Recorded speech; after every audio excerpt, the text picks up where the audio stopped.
मसीह में एक हमारा परिश्रम जो है, मसीह में हमारा परिश्रम, उस चीज़ को देखेंगे। और इसके हमने 4 पार्ट बनाए हैं जो अभी पढ़ा गया है। दूसरा तीमुथियुस दूसरे अध्याय के 1 से लेकर 13 तक। जो पहला है उसमें है कि हमें मजबूत बनना है और परमेश्वर के वचन का प्रचार करना है। दूसरी बात जो है वो है कि परमेश्वर के काम के लिए हमें दृढ़ रहना है। और तीसरी बात जो है कि हर बात के लिए हमें यीशु मसीह पर डिपेंड रहना है, उन पर निर्भर रहना है। और चौथी बात जो है, हमें अपने परमेश्वर के प्रति विश्वास योग्य रहना है, क्योंकि हमारा जो प्रभु है वो विश्वास योग्य प्रभु है। पहली बात को अगर आप देखेंगे तो पहले पद में जब पौलुस इसको दूसरी पत्री है और इसको लिखता है तीमुथियुस को, तो वहाँ इस तरह से लिखा है कि हे मेरे पुत्र, तू उस अनुग्रह में जो मसीह यीशु में है बलवंत हो जा। मतलब बलवंत हो जा, मजबूत हो जा, तैयार हो जा पूरी तरह से अनुग्रह में, जो अनुग्रह यीशु मसीह के द्वारा हमारे जीवन में आया है, जिसके द्वारा हमें उद्धार मिला है, जिसके द्वारा हमें नई जीवन मिला है, जिसके द्वारा हमें अनंत जीवन मिला है, जिसके द्वारा हमारा जीवन बदला है ना। इन सारी बातों के लिए है। जब उनको समझा रहे, उनकी हिम्मत को बढ़ाने के लिए, इनकरेज करने के लिए इस तरह से वचन लिखा गया है, कहा गया है। और किस तरह से आगे संभालेंगे हर चीज़ को, उसके ऊपर है बात है। और दूसरी बात जो है, जो बहुत महत्वपूर्ण है, एक जीवन को अच्छा उन्नति पाने के लिए, एक कलीसिया के अच्छा उन्नति के लिए, एक लीडर्स के अच्छा उन्नति के लिए, जो दूसरे पद में लिखा है, और जो बातें तूने बहुत से गवाहों के सामने मुझसे सुनी, उन्हें विश्वासी मनुष्यों को सौंप दे, जो औरों को भी सिखाने के योग्य हों। पौलुस तीमुथियुस को ये कहता है कि जो बात तूने मुझसे सीखा है, या और भी बहुत सारे परमेश्वर के सेवकों से सीखा है, उन बातों को विश्वास योग्य जो सेवक हैं, जो विश्वासी, मतलब जो फेथफुल है, जो जिस पर तुम भरोसा कर सकते हो, उन लोगों को ये परमेश्वर का वचन सौंप दे, ताकि वो भी आगे परमेश्वर के वचन को क्या कर सके, सौंप सके। ये परमेश्वर के वचन का एक चेन है और बहुत ही एवेंजेलिकल वर्क के लिए है, और की वर्स कह सकते हैं आप इसको, जो कहा गया है। और यही तीमुथियुस जब लिखता है, पहली पत्री को जब लिखा गया, पौलुस ने लिखा है, तो वहाँ लिखा है कि विश्वास की अच्छी कुश्ती लड़ और उस अनंत जीवन को धर ले जिसके लिए तू बुलाया गया है, और बहुत से गवाहों के सामने अच्छा अंगीकार भी किया था।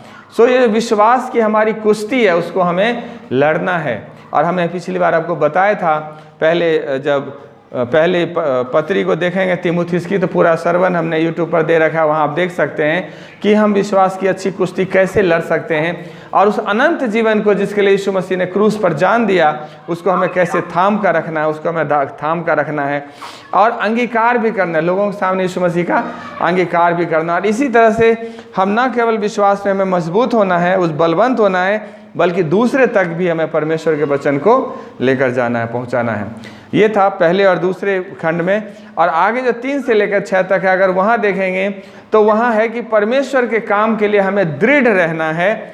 और एग्जाम्पल दिया हुआ है यहाँ पर, एक सिपाही का उदाहरण दिया हुआ है, योद्धा का उदाहरण दिया है, और किसान का उदाहरण दिया है।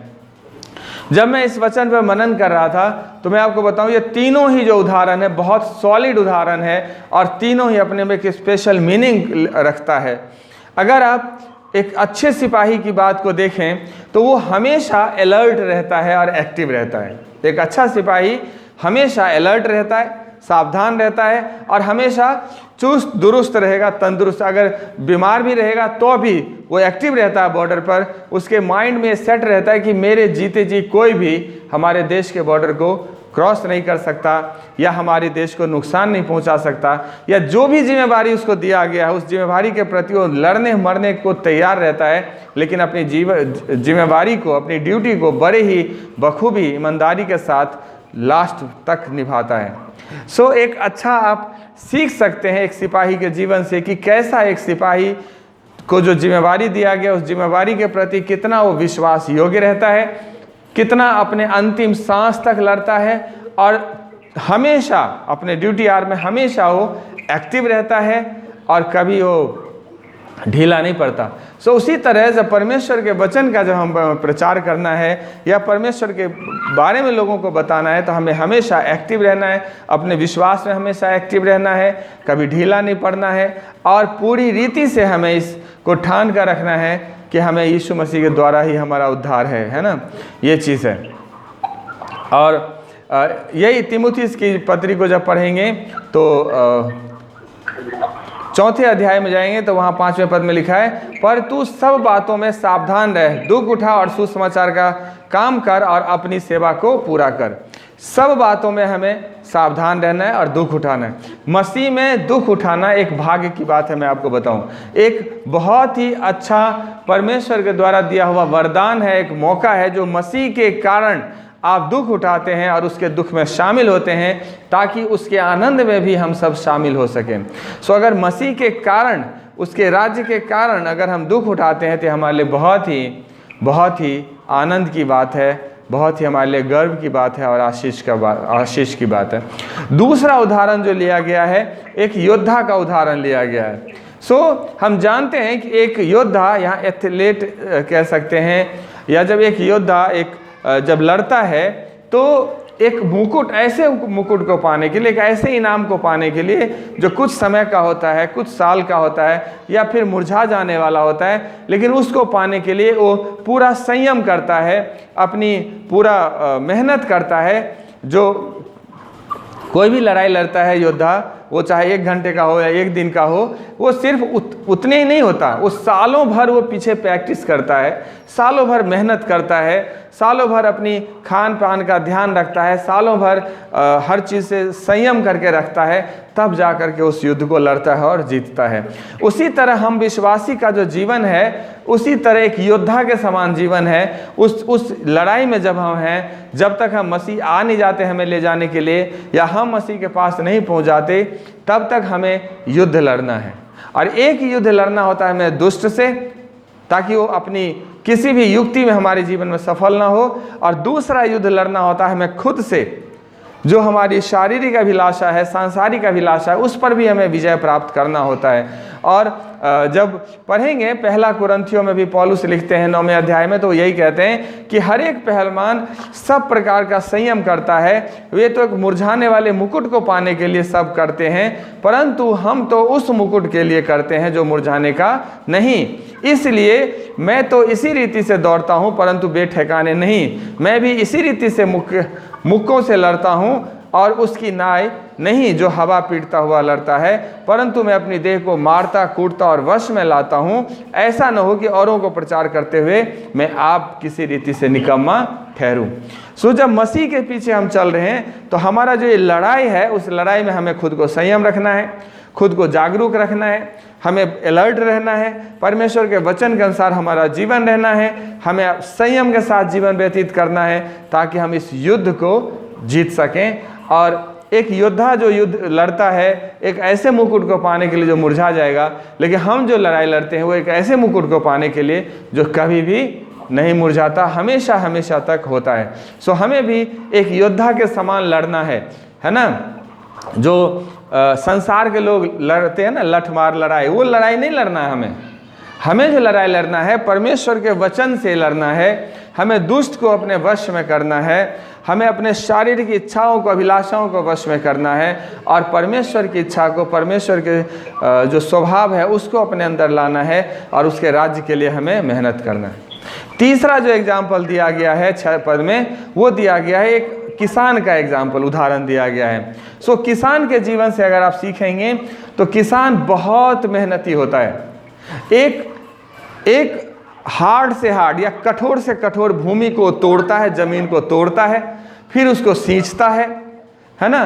फिर सींचने के बाद फिर उसको तैयार करता है, उसके अंदर जो बड़े बड़े मिट्टी के ढेर होते हैं उसको तोड़ता है, फिर उसमें फसल बोता है, और फसल बोने के बावजूद भी या तो बाढ़ आने का खतरा होता है या सूखा पड़ने का खतरा होता है, लेकिन उस सब में वो संयम करता है, अंत तक वो धीरज धरता है, जब तक वो पूरा अपने फसल को अपने घर में, अपने खलियान में ना भर ले, तब तक वो धीरज धर के रखता है और इंतज़ार करता रहता है। सो हमें भी जब तक हम प्रभु के पास ना चले जाएं या प्रभु हमें लेने के लिए ना आ जाएं, तब तक हमें भी धीरज धरना है, कठिन परिश्रम करना है, वो हार्ड से हार्ड ज़मीन को भी तोड़ना है। जहाँ परमेश्वर के वचन लोग सुनने को राजी नहीं होता, वहाँ तक हमें परमेश्वर के वचन को ले जाना है। जो प्रभु के नाम सुनते ही पता नहीं उसे कुछ हो जाता है, वहाँ भी हम परमेश्वर का वचन देना है। और किसान का एक और खासियत होता है, आपने देखा होगा, कभी उसका नाम नहीं होता उसके मेहनत का। होता है कोई उसका नाम देता है जो उसने इतना मेहनत किया, है ना? और कोई अप्रिशिएट भी नहीं करता, कोई उसको उसकी प्रशंसा भी नहीं करता। पूरे दुनिया में जो लोग अन्न खाता है, चाहे आप अरबपति बन जाओ, आप सोने चांदी नहीं खा सकते। खाना आपको रोटी ही है, चावल ही है। और रोटी और चावल उगाने वाला जो है, उसको कभी भी हम बड़ाई उसकी नहीं करते। और ना ही परमेश्वर कहते प्रभु जी आपका धन्यवाद कि आपने ऐसे किसान दिए जो उसने अन्न उपजाया और हम सब ने खाया। कभी नहीं बोलते, कभी हम एक किसान को अप्रिशिएट नहीं करते। लेकिन उसका मेहनत, छुपा हुआ मेहनत होता है जो परमेश्वर जानता है और उसके खेत में बहुतायत का फसल देता है। उसका मेहनत, उसका धीरज परमेश्वर जानता है, जो सही समय पर फसल पकाता है और उसका खत्ता भरता है। मेरे प्रिय, ध्यान रखना, परमेश्वर उसकी भी प्रार्थना को सुनता है और हमें उसी किसान के समान परमेश्वर के वचन को बोलना है। उसी किसान के समान हमें इंतजार करना है। कोई लोग तुरंत वचन सुन करके विश्वास करेगा, कोई लोग वचन सुनकर रिजेक्ट करेगा, कोई लोग आज प्रभु में आ जाएगा, आज बपतिस्मा लेगा, कोई सालों साल निकाल देता है, प्रभु को ग्रहण नहीं करता। लेकिन हमें इस किसान के समान दृढ़ रहना है, धीरज धरना है, तब तक जब तक लोग प्रभु को अपना उद्धारकर्ता ग्रहण नहीं कर लेता है। सो ये 3 एग्जाम्पल मुझे बहुत आशीषित कराए कि किस तरह से है। और पहला कुरिन्थियों में भी अगर आप पढ़ते हैं तो 9वें अध्याय के 11 में लिखा है, सो जबकि हमने तुम्हारे लिए आत्मिक वस्तुएं बोई, तो क्या यह बड़ी बात है कि तुम्हारी शारीरिक वस्तुओं का भी फसल काटे। सो हम सबको मेहनत करना है उन लोगों के बीच में, और आत्मिक फसल भी काटना है, और उनके शारीरिक फसल भी है, वो भी, उसके भी हम हकदार हैं। सो ये था दूसरी पॉइंट। जो तीसरा पॉइंट हमारा है कि हमें पूरी रीति से अपने प्रभु उद्धारकर्ता यीशु मसीह नासरी पर विश्वास रखना है, पूरी तरह से। सो अगर 7वें पद को देखेंगे तो 7वां पद में इस तरह से लिखा है कि जो मैं कहता हूं उस पर ध्यान दे और प्रभु तुझे सब बातों की समझ देगा। सो हमारी जो परमेश्वर का वचन कहता है कि बुद्धि का मूल यहोवा का भय मानना है।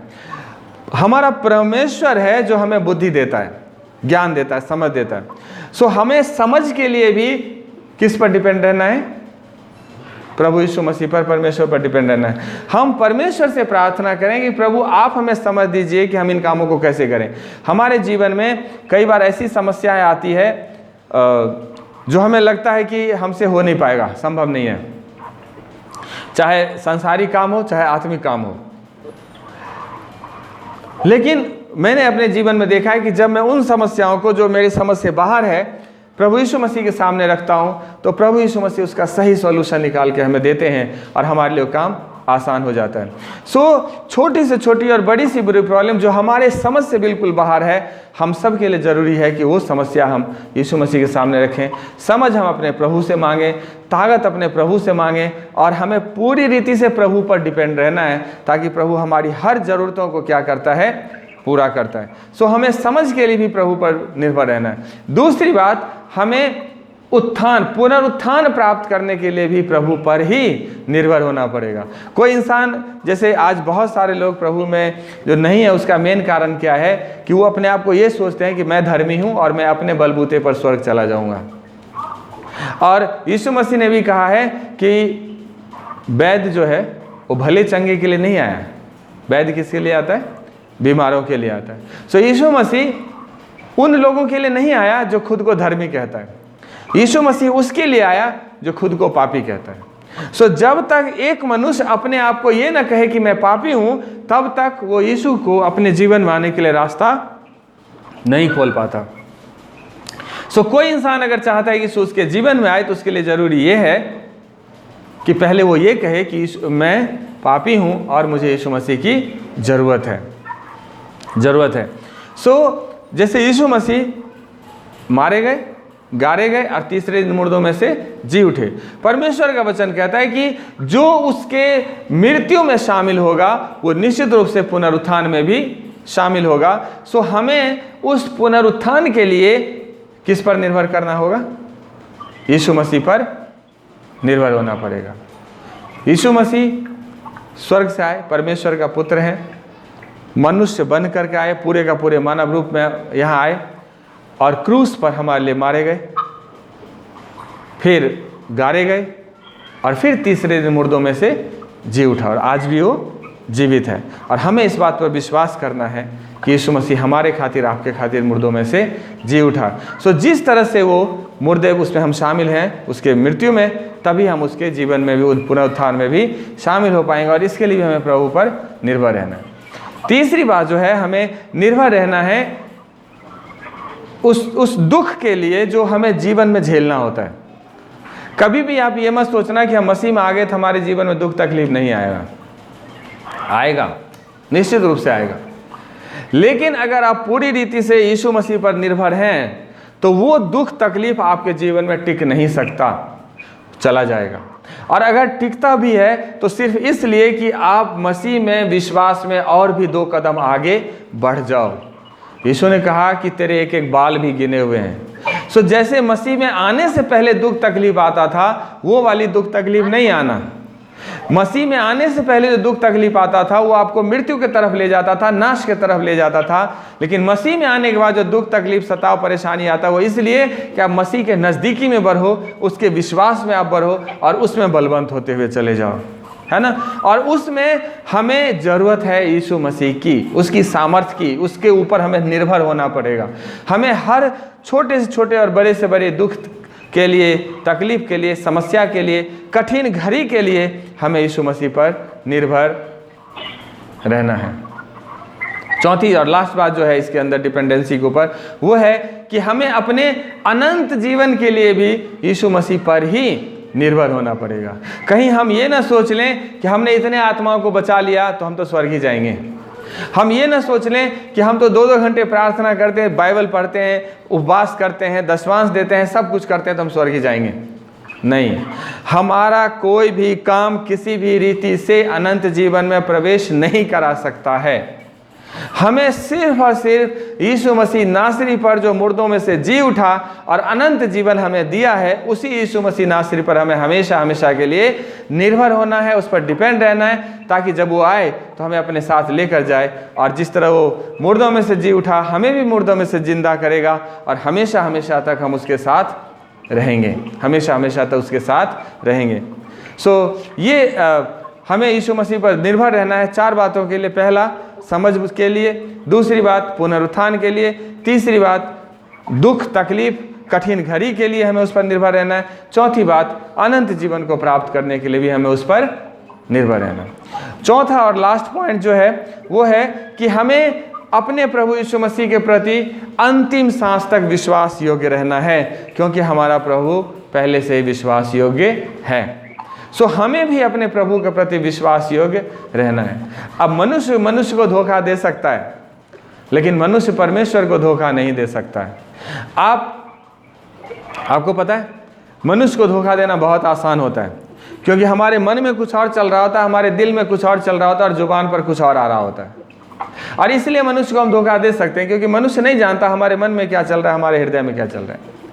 लेकिन सतर्क रहिए, यीशु मसीह मनों और दिलों को जांचने और जानने वाला प्रभु है। अगर आपके मन के विचार, अगर आपके मुंह से निकले हुए शब्दों से अलग है, तो यीशु मसीह जान जाएगा कि ये दुचित्ता है। अगर आपके हृदय में कुछ और चल रहा है और जुबान से कुछ और निकल रहा है, तो यीशु मसीह जान जाएंगे कि हम दुचित्ते हैं। और हमें पूरे दिल से, पूरे मन से, पूरी रीति से अपने प्रभु यीशु मसीह के प्रति हमें विश्वास योग्य रहना है, क्योंकि प्रभु पहले से हमारे लिए विश्वास योग्य है। उसने वादा किया, मैं तुझे बचाऊंगा तो बचाएगा। उसने वादा किया और अपना इकलौता बेटा दे दिया। उसने मिस्र, ये जो मिस्र देश में जो इजरायली फंसे हुए थे, उनके बाप दादाओं को वादा किया था परमेश्वर ने कि मैं तेरे वंश को कनान देश दूंगा। वो लोग नहीं थे, इजरायली नहीं था कोई भी कनान देश में जाने लायक, किसी भी रीति से नहीं था, किसी भी रीति से नहीं था, और ना विश्वास योग्य निकला। लेकिन चूंकि परमेश्वर ने वादा किया था, इसलिए उस बात को परमेश्वर ने पूरा किया, जो लास्ट में मैं इस पॉइंट को बोलूंगा भी। सो 11 पद को अगर आप देखेंगे तो वहाँ इस तरह से लिखा है, यह बात सच है कि यदि हम उसके साथ मर गए हैं तो उसके साथ जिएंगे भी। सो हमें यीशु के साथ मरना होगा। यीशु के साथ क्या करना होगा? सो मरने का मतलब सांसारिक मौत नहीं कि आपको गर्दन काट के मरना या जहर खा के मरने वाला जो होता है, जैसे पूरा शरीर वरीर जो बिल्कुल ऐंठ जाता है, वो वाला मरने की बात नहीं कर रहा मैं। मरने का मतलब कि शारीरिक रूप में, पाप के रूप में, सांसारिक रूप में हमें मरना होगा यीशु मसीह के साथ, ताकि आत्मिक रूप में हम हमेशा हमेशा के लिए क्या हो सकें? जीवित हो सकें।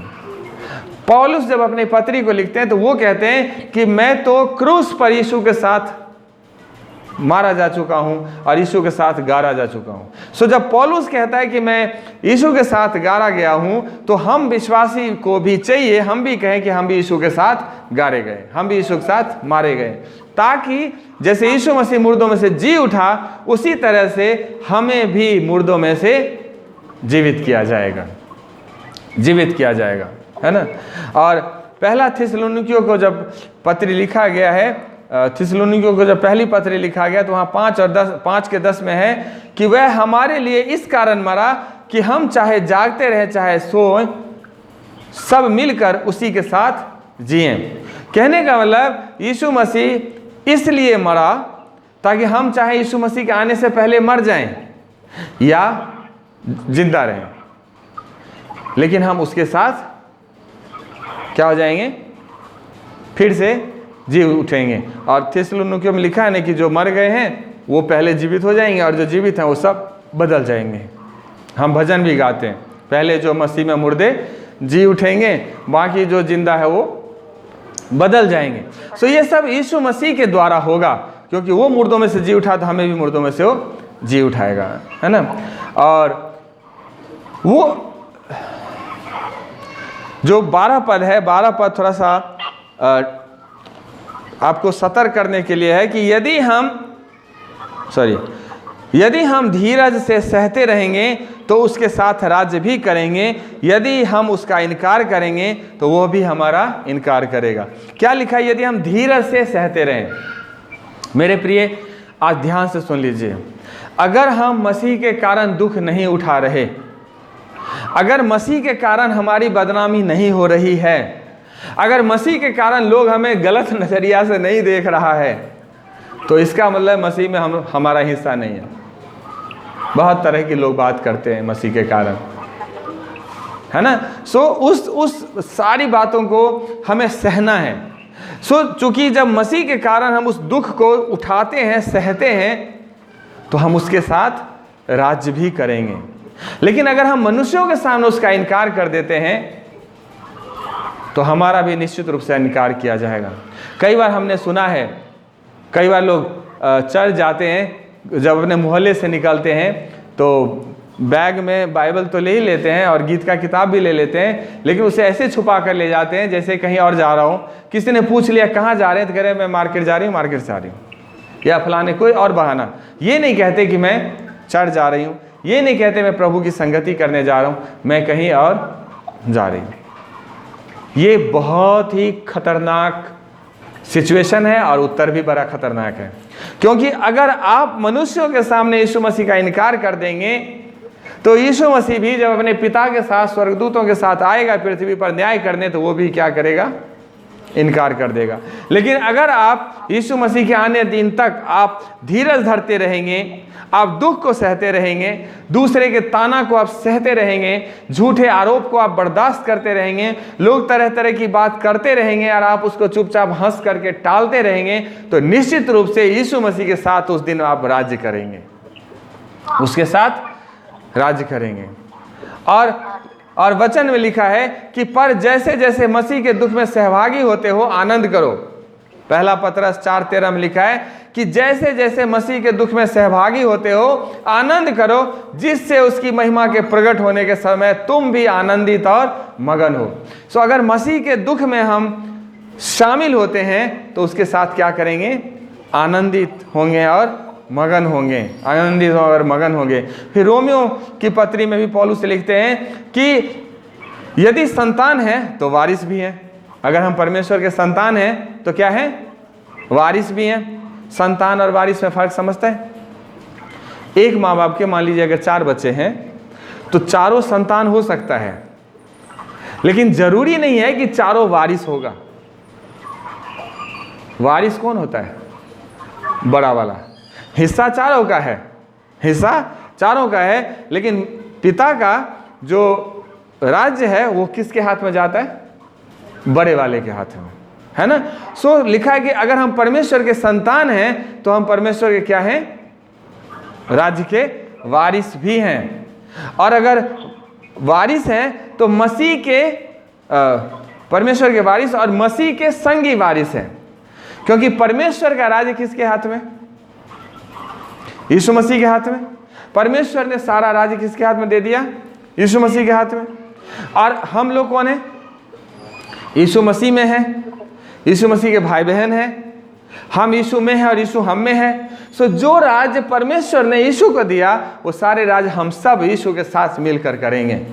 लेकिन शर्त यह है कि इस पृथ्वी पर यीशु के नाम के वजह से, परमेश्वर के राज्य के वजह से दुख उठाना है, जो हमने अभी आगे बोला है। फिर रिपीट नहीं करूंगा, आप लोग फिर से सुन लेना यूट्यूब पर, है ना। सो हमें उसको दुख उठाना है, उसको हमें सुनना है। इसके जो लास्ट पॉइंट है वो ये है जो 13 पद में है, यदि हम अविश्वासी भी हों तो भी वह विश्वास योग्य बना रहता है, क्योंकि वह आप अपना इनकार नहीं कर सकता। हम बेशक अविश्वासी हो जाएं। आप सबसे अच्छा उदाहरण है इजराइलियों को देख लीजिए, जब मिस्र देश से निकला है वो तो हर बार में पानी नहीं तो कुरकुराना, खाना नहीं तो कुरकुराना। मिस्र देश लौटने की बात कर दिया, मूसा से लड़ने के लिए चला गया जो उनके आगे आगे चल रहे हैं हर बात में। लेकिन परमेश्वर जो वादा किया था उनके बाप दादाओं से, परमेश्वर उस वादा को पूरा करता है, क्योंकि ईश्वर मनुष्य नहीं है कि झूठ बोले। हालेलुया।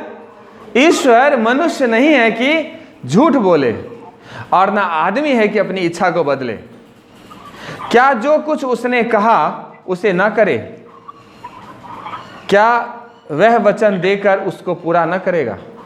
सो जो यीशु ने क्या कहा है, मेरे पिता के पास रहने के लिए बहुत से घर हैं, मैं जाता हूं तुम्हारे लिए घर बनाने, जैसे घर बना लूंगा मैं आऊंगा और तुझे अपने साथ ले जाऊं। ये वादा है उसका, वो जरूर पूरा करेगा। वो कहता मैं तुझे अनाथ नहीं छोड़ूंगा। फिर पवित्र आत्मा उन्होंने भेजा, जो उसका सबूत हमारे बीच में। उन्होंने कहा कि मेरे साथ तुम सिंहासन पर बैठकर 12 गोत्रों का न्याय करोगे। उस दिन हम करेंगे न्याय 12 गोत्रों का, क्योंकि उसका ये वादा है। उसने कहा तुम मेरे साथ अनंत जीवन में शामिल होगे, तो निश्चित रूप से उस अनंत जीवन में शामिल होंगे। सो जो वादा, पूरा बाइबल वादा से भरा हुआ है। आप उत्पत्ति से लेकर प्रकाशित वाक्य तक पढ़ लीजिएगा, परमेश्वर का वादा। और अभी तक समय के अनुसार से एक भी ऐसा वादा नहीं है जिसको परमेश्वर ने पूरा नहीं किया है। हर एक वादा परमेश्वर अपने समय से पूरा करता हुआ आया है और आगे भी पूरा करता हुआ रहेगा। सो मेरे प्रियो, 4 बातें जो हमने देखा है इस, लेकिन जो हमारा हेडिंग है वो ये कि हमें मसीह में परिश्रम करना है। परमेश्वर के राज्य के लिए हमें परिश्रम करना है, मेहनत करना है, इसी का फल मिलेगा। संसार में तो कितना भी धन कमा लो, कितना भी घर बना लो, कितना भी कुछ कर लो, एक अठन्नी यहाँ से नहीं ले जा सकते, ये फाइनल है। लेकिन जो परमेश्वर के राज्य के लिए आपने मेहनत किया वो 100% उसका प्रतिफल मिलेगा, क्योंकि यीशु का ये वादा है। सो पहली बात हमने सीखा है कि हमें क्या होना है, मसीह में बलवंत होना है और उसके वचन को आगे लोगों को बताना है। जो विश्वासी लोग हैं उनको बताना है, उनको तैयार करना है, चेला बनाना है ताकि वो आगे बताएं। दूसरी बात हमने सीखा है कि परमेश्वर के राज्य के लिए हमें दृढ़ रहना है, जैसा एक योद्धा दृढ़ रहता है, जैसा एक सिपाही दृढ़ रहता है, जैसा एक किसान दृढ़ रहता है। तीसरी बात हमने देखा है कि हर बात के लिए हमें प्रभु यीशु मसीह पर भरोसा रखना है, चाहे हमारी समझ की बात है, चाहे पुनरुत्थान की बात है, चाहे दुख तकलीफ की बात है, चाहे कठिन घड़ी की बात है, चाहे हमें अनंत जीवन की बात है। चौथी बात जो हमने सीखा है कि हमें यीशु मसीह के प्रति विश्वास योग्य रहना है, क्योंकि हमारा प्रभु परमेश्वर, हमारा प्रभु यीशु मसीह विश्वास योग्य और धर्मी है।